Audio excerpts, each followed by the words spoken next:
than ever, our national forests need us. Fires, insects, and disease devastate our forests each year. Visit arborday.org and see how you can help.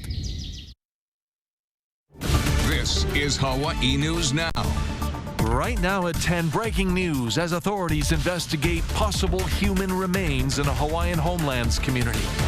Thieves team up to pull off brazen shoplifting heists despite the cameras recording.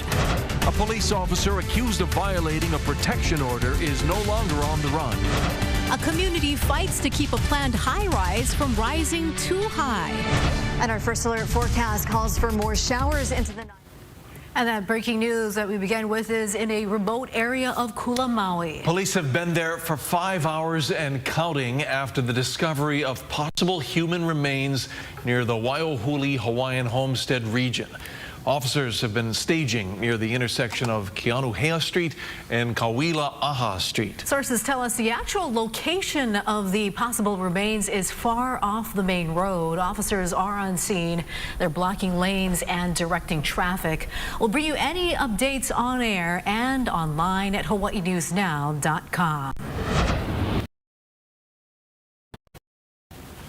New at 10, Paul Banasihan Jr. is locked up on the Big Island tonight with no bail after a jury convicted him of 9 counts of sex assault. Prosecutors say the Puna man preyed on an underage girl when he worked at the Hawaii Youth Challenge Academy in Hilo in 2018. Now 42 years old, Banasihan could face an extended term of potentially decades behind bars. He's due back in court next week.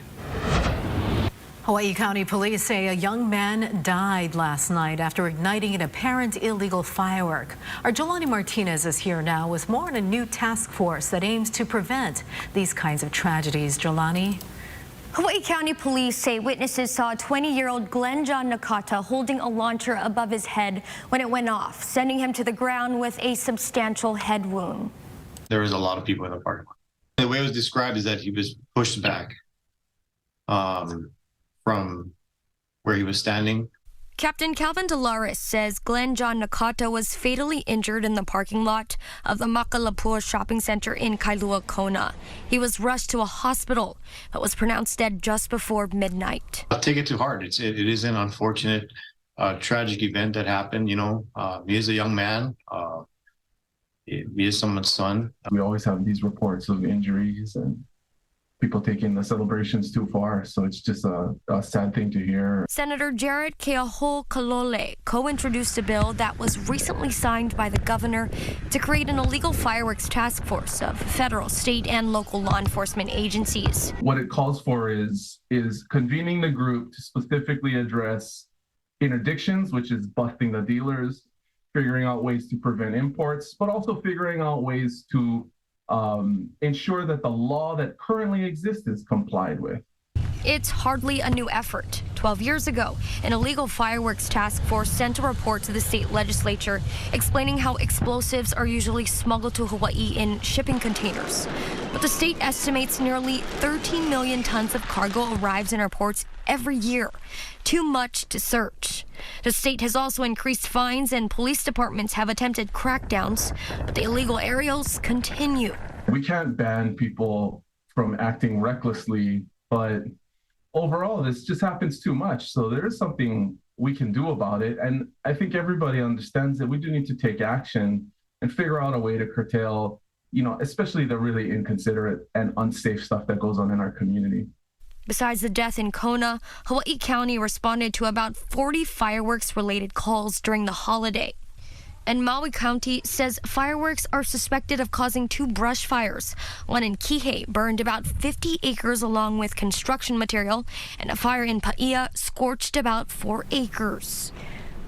Police have ordered an autopsy. If you witnessed last night's incident, head to our website for Hawaii Police's contact.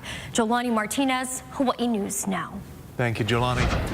On Oahu, 2 men who stole thousands of dollars worth of power tools from the Iwilei Home Depot yesterday did not seem to care that they were being watched and recorded. The men wearing masks cut the lock and loaded up their carts while bystanders rolled on their cell phones. Witnesses say no employees tried to stop them as they casually walked out. A Home Depot manager told us the store's policy is not to confront suspects and call police instead. Retail experts say the judicial system is too lenient on thieves. And what we're seeing, especially some local businesses, which is not funny, but they will blast it on social media. Look what happened to my store. We got robbed. These are the people. But they don't make a police report, and they can't understand why the police are not going after these people. HPD confirmed late this afternoon that Home Depot did contact them and a second-degree theft case is filed. So far, no arrests. HPD also released this surveillance video today of 3 women stealing clothes at the Waikele Old Navy store on May 30th. Police say the 3 worked together to hide the goods in their shoulder bags and even stuff clothing into a large trash bag. If you have any tips, call Crime Stoppers at 808-955-8300. HPD Officer Ernest Alixa has been arrested tonight for allegedly violating restraining orders. Multiple sources say Alixa was taken into custody tonight at the Castle Medical Center. He's accused of trying to contact an ex-girlfriend multiple times in recent days. That woman has a TRO which says he threatened her. He's had his police powers taken away, so he shouldn't have any firearms, and he has his badge taken away, but he seems to be running amok out there, avoiding the officers, avoiding his arrest, and habitually violating here. So is he a danger? Yeah. The standard safety planning may not work for her. He knows where the shelters are. He knows how to find out her whereabouts. He knows how to access other information that the regular public is not allowed to. Alixa is already out on bail awaiting trial in 3 criminal cases for violating the TRO in March and April. A public presentation tonight on a high-profile hate crime in West Maui. Some legal analysts believe 2 men convicted of the attack in Kahakuloa were not motivated by race. Our Chelsea Davis reports from Kahului. Tonight, speakers are talking about why they feel what happened in Kahakuloa back in 2014 was not a hate crime. Here's a clip of the incident. Listen, you already hit me over the head. Stop being a little you're talking too much. You just head, you was a holler, yeah? Chris Kunzelman was attacked by 2 native Hawaiian men, Kaulana Alo Ka'anohi and Levi Aki Jr., when Kunzelman tried to move into a new home in Kahakuloa Village. Kunzelman suffered a concussion and broken ribs. He says he was attacked because of the color of his skin, but tonight's speakers say that's not true. We are definitely not racist where we come from. We learn from our kupunas of how to live their life in Kahakuloa. It's just hurting that my son paying a price we think is for nothing. And these young men had already been pled guilty in the state system, but that wasn't good enough. They're being used as scapegoats for the white culture to teach everybody else a lesson. Don't say the word Howley. We take it as racist. That's not how we mean it. And we don't care how you meant it. We're going to tell you how we take it. And since we're in power, we're going to let you know, right, we're right and you're wrong. Kunzelman and his wife returned to Arizona after the attack. We reached out to him today, but did not hear back. He told us back in 2019 that he felt race played a major role in the crime. The only reason they were attacking me was because of the color of my skin. They even said at one point, it's nothing personal. You just have the wrong effing color skin. Ka'anohi was sentenced to 6.5 years in prison. Aki Jr. got 4 years and 2 months. I also reached out to the U.S. Attorney's Office for comment, but have still not heard back. Reporting in Kahului, Chelsea Davis, Hawaii News Now. The family of Richiana de Guzman says the 17-year-old girl could be released from the intensive care unit at the Queens Medical Center as soon as tomorrow. The teen was shot in the head 18 days ago in Maili. She's still in a coma, but her mother says doctors told her if she passes a final evaluation, she can transfer to a rehab facility. In the beginning, when all of this had happened, the doctors sat down with me and my daughter and told us that they were going to give her only 2 to 3 days, the most. Your daughter will pass on. Proud of her. She won't fight us. She's strong. HPD is still looking for the person in an SUV who shot Richiana near Maili Elementary. Call police with any tips. Ahead tonight, a broadcast licensing dispute leads to an FCC complaint. Which channels are off the air? A milestone for a major housing project near Pearl Harbor. How much is the government pitching in? Meanwhile, another development along the rail line faces pushback over its size. Ahead at 10. Hawaii News Now is sponsored by Central Pacific Bank.